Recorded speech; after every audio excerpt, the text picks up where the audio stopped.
ఒక చిన్న సైనిక ఆపరేషన్ మన ఇండియా డిఫెన్స్ స్ట్రాటజీని ఎలా సమూలంగా మార్చేసిందో ఈరోజు చూద్దాం.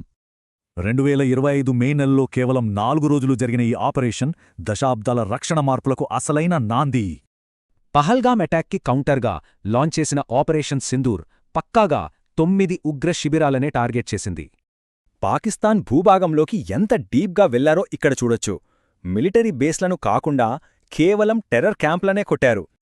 ఈ ఆపరేషన్ తెచ్చిన బిగ్గెస్ట్ చేంజ్ ఇదే. ఆర్మీ, నేవీ, ఎయిర్ ఫోర్స్ ఈ మూడింటి మధ్య అద్భుతమైన కోఆర్డినేషన్ కనిపించింది. ఇదంతా రాత్రికి రాత్రి జరగలేదండి. ప్రభుత్వం ముందుచూపుతో ప్లాన్ చేసిన వ్యూహాత్మక మార్పుల వల్లే ఈ అద్భుత సమన్వయం సాధ్యమైంది. 2019లో చీఫ్ ఆఫ్ డిఫెన్స్ స్టాఫ్ వచ్చినప్పట్నుంచి మన సైన్యంలో సంస్కరణలు ఎంత జెట్ స్పీడ్లో జరిగాయో చూడండి. ఇక్కడ మెయిన్ పాయింట్ ఏంటంటే దళాలు విడివిడిగా కాకుండా ఇంటిగ్రేటెడ్ థియేటర్ కమాండ్స్ ద్వారా మల్టీ డొమైన్ ఆపరేషన్స్ వైపు షిఫ్ట్ అవ్వడం. ఇదంతా నెట్వర్క్ సెంట్రిక్ వార్ఫైర్ పైనే ఆధారపడి ఉంటుంది. రియల్ టైం డేటాతో థ్రెట్స్ని ఇట్టే కనిపెట్టేయొచ్చు. హార్డ్వేర్ విషయానికొస్తే విదేశీ ఆయుధాల మీద ఆధారపడటం తగ్గించి పక్కా లోకల్ సిస్టమ్స్ని వాడటం ఇక్కడే మొదలైంది. ఒకప్పుడు ఆయుధాల కోసం విదేశాల వైపు చూసేవాళ్లం. కానీ ఈ ఆపరేషన్లో మన స్వదేశీ ఆయుధాలే గేమ్ చేంజర్ అయ్యాయి.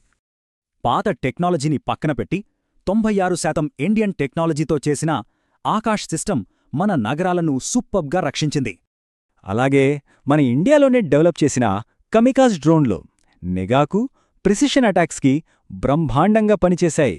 సో ఆపరేషన్ సింధూర్తో మన సైనిక ఆధునికీకరణ దేశ పారిశ్రామిక విధానంలో ఒక కీలక భాగంగా మారిపోయిందన్నమాట.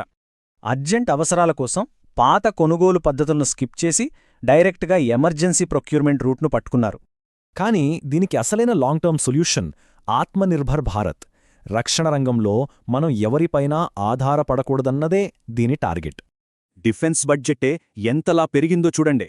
2027 నాటికి ఏకంగా 22 లక్షల కోట్లకు రీచ్ అవుతోంది. 2031 కల్లా మన మొత్తం డిఫెన్స్ బడ్జెట్ని జీడీపీలో 2.5% పెంచాలన్నది గవర్నమెంట్ క్లియర్ కట్ టార్గెట్. అంతేకాదు డిఫెన్స్ కొనుగోళ్లలో ఏకంగా 75% మన ఇండియన్ మార్కెట్ నుంచే కొనాలని గట్టిగా ఫిక్స్ అయ్యారు. విదేశీ పెట్టుబడుల రూల్స్ని ఈజీ చేయడం, ప్రైవేట్ సెక్టార్ని ఎంకరేజ్ చేయడంతో లోకల్ మ్యానుఫ్యాక్చరింగ్ అమ్మాంతం పెరుగుతోంది.